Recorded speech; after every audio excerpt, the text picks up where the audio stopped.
ଆରେ ବୁଝିଲୁ ରାଧୁ, ତୁ ଗୋଟିଏ ଦୋକାନ କଲୁ, ଭଲ କଲୁ।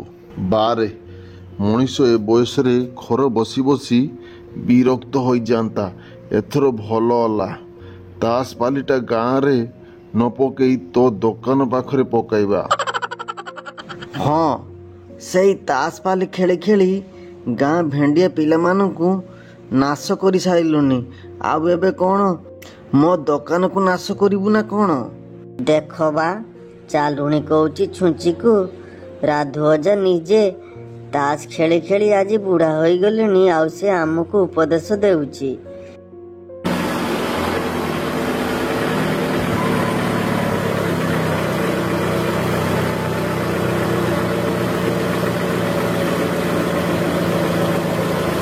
ମାଲୋ ମରିଗଲି, କ'ଣ ତମକୁ ମଣିଷ ଦେଖାଯାଉନି କିରେ? ଆରେ ଗୋପାଳ, ଦେଖିଲୁ ଦେଖିଲୁ ଦେଖିଲୁ ଏ ଲୋକଟିକୁ କୋଉଠି ଦେଖିଲା ଭଳି ଲାଗୁଛି। ଆରେ ହଁ ବୋଧେ। ଆରେ ଆରେ ହଁ ତ, ଇଏ ତ ଆମ ଗାଁର ଟାଉଟର ପାତିଆ ମହାନ୍ତି। ଏ ଛୁଆଟା ଆସିଲା, ଏଥର ଗାଁରେ ପ୍ରତିଦିନ ପଞ୍ଚାୟତ ବସିବ। ଇଏ ଆସିଲା, ଏବେ ଆମ ଗାଁରେ ସବୁ ସୁଖ ଶାନ୍ତି ଗଲା ବୋଲି ଜାଣ। ଆରେ ଜେଜେ, ତୁ ତ ଜଗତକୁ ଚୂନ ମାରିବା ଲୋକ। ତୁ ତାକୁ ଡରୁଛୁ ମାନେ ସିଏ ତୋର ଗୁରୁ ହୋଇଥିବ।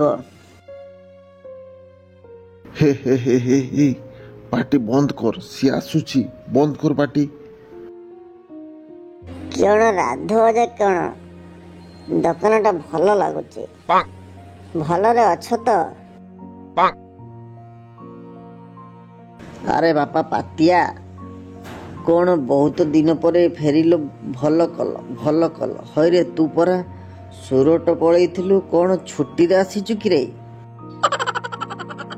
ଆରେ କମ୍ପାନୀଟା ହେଉଛି ମୋର ଯେତେବେଳେ ଇଚ୍ଛା ହେବ ମୁଁ ଯିବି, ଆଉ ଯେତେବେଳେ ଇଚ୍ଛା ହେବ ମୁଁ ଆସିବି।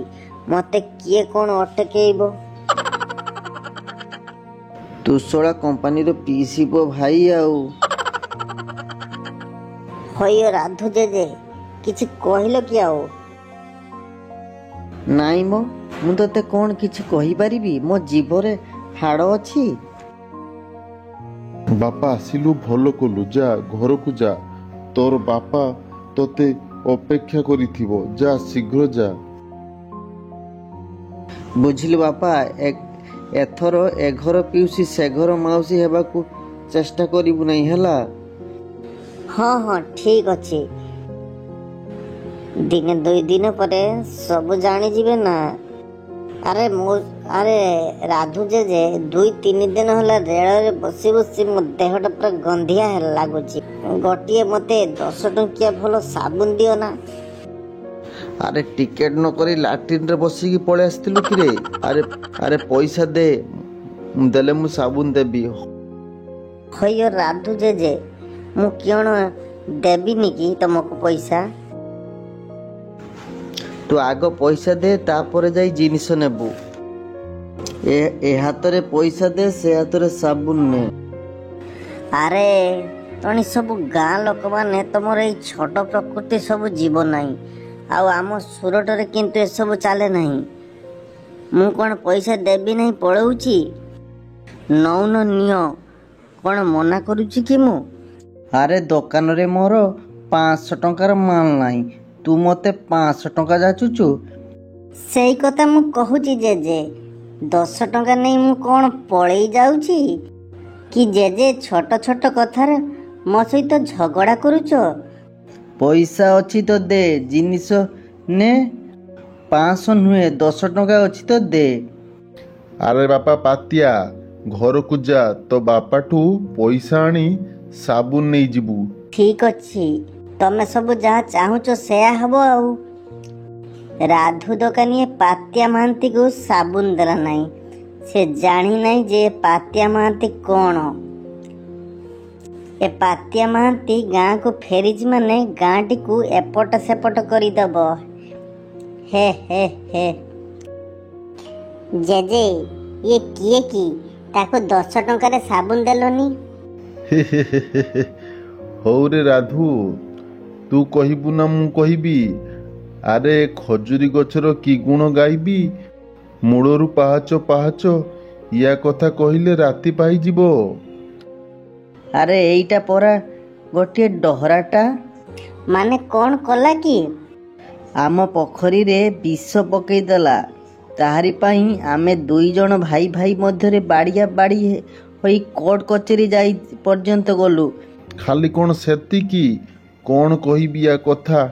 ଆମ ଗାଁର ଗୋଟିଏ ଝିଅକୁ ନେଇ ସହରରେ ଗୋଟିଏ ବୁଢ଼ା ସହ ବାହାଘର କରୁଥିଲା। ପୋଲିସ ତାକୁ 6 ମାସ ଖଣ୍ଡେ ଭିତରେ ପୁରାଇ ଏମିତି ଛେଚିଲା ଯେ ତାର ଅବସ୍ଥା ପୁରା ଖରାପ ହୋଇଗଲା। ବୁଝିଲୁ ଶୁକୁଟା, ଆମ ଗାଁରେ ଭାଡ଼ିନ୍ ପଡ଼ିଲା। ଗାଁରେ ସବୁ ଛେଳି କୁକୁଡ଼ା କିଏ ନେଇଯାଇଛି। ଆମ ଗାଁର ଛୁଚା ରାତିରେ ଛକିକି ରହିଲା, ଦେଖିଲା କିଏ ନେଉଛି। ଆଉ ସେ ଛକିକି ରହିଲା। ଆଉ ଛୁଚା ଦେଖିଲା ଗଧିଆ ନାଁରେ ନିଜେ କୁକୁଡ଼ା ଚୋରି କରୁଥିଲା। ଗାଁ ବାଲା ଯେତେବେଳେ ସତଟା ଜାଣିଲେ, ଗାଁ ସାରା ଲୋକ ଗୋଡ଼େଇ ଗୋଡ଼େଇ ତାର ଝାଳ ବାହାର କରିଦେଲେ। ସେଇ ଦିନରୁ ସେ ଯାଇଛି ଯେ ଯାଇଛି। ବୁଝିଲୁ ଶୁକୁଟା, ପାତିଆ ମହାନ୍ତି ଗାଁକୁ ଆସିଲାନି ଯେ ଗାଁ ଉପରେ ଶନି ଦଶା ପଡ଼ିଲା ବୋଲି ଜାଣ। ବୁଝିଲ ରାଧୁ ଅଜା, ଶନି ଦଶା କାହା ଉପରେ ପଡ଼ିବ କି ନ ପଡ଼ିବ ସେଇଟା ମୁଁ ଜାଣିନି, କିନ୍ତୁ ଏ ପାତିଆ ମହାନ୍ତି ଗାଁକୁ ଫେରିଛି ମାନେ ଶନି ଦଶା ରାଧୁ ଜେଜେ ଉପରେ ନିଶ୍ଚୟ ପଡ଼ିବ ବୋଲି ଜାଣ।